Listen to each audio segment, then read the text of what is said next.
அஸ்ஸலாமு அலைக்கும் ஃப்ரெண்ட்ஸ். இன்றைக்கி மினி விலாகில் என்னோட ஸ்டைலில் நான் சட்னி தாங்க செய்ய போகிறேன். ஒரு பேனில் 2 ஸ்பூன் நான் பியூர் கடலெண்ணெய் ஊற்றிருக்கேன். ஒரு ஸ்பூன் நான் வெள்ளை உளுந்து சேர்த்து பொன்னிறமாக வாசனை வர வரைக்கும் வறுத்து எடுத்துட்டேன். பாருங்கள், இந்த மாதிரி வறுத்துக்கோங்க.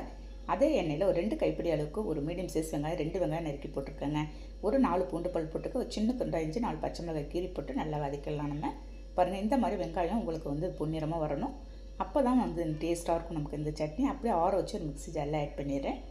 நம்ம வறுத்து வச்சுருந்த வெள்ளை உளுந்தையை சேர்த்துட்டு 1 கப்பு நான் பொட்டுக்கடலை, ஒரு 1/2 கப் உயிர்கடலை சேர்த்துறேன். அதிலே ஃப்ரெஷ்ஷான மல்லியில் கொஞ்சமாக உப்பு போட்டு தண்ணி ஊற்றி திக்கான ஒரு கன்சிஸ்டன்சிக்கு அரைச்சிக்கலாங்க. அவ்வளோ ஒரு சூப்பராக இருக்கும் இந்த சட்னி. உங்களுக்கு இட்லி தோசைக்கெல்லாம் ஒரு சாஃப்டான இட்லிக்கு கூட 2 இட்லி சாப்பிட்லாங்க. அவ்வளோ சூப்பராக இருக்கும். பாருங்கள், ஒரு பவுலில் ட்ரான்ஸ்ஃபர் பண்ணி அந்த மிக்ஸி ஜார் தண்ணியை மட்டும் ஊற்றி திக்கான ஒரு கன்சிஸ்டன்சிக்கு மிக்ஸ் பண்ணி வச்சுருக்கேன். கொஞ்சமாக கருவேப்பிலை அதில் ஃப்ரெஷ்ஷாக போட்டிருக்கேங்க.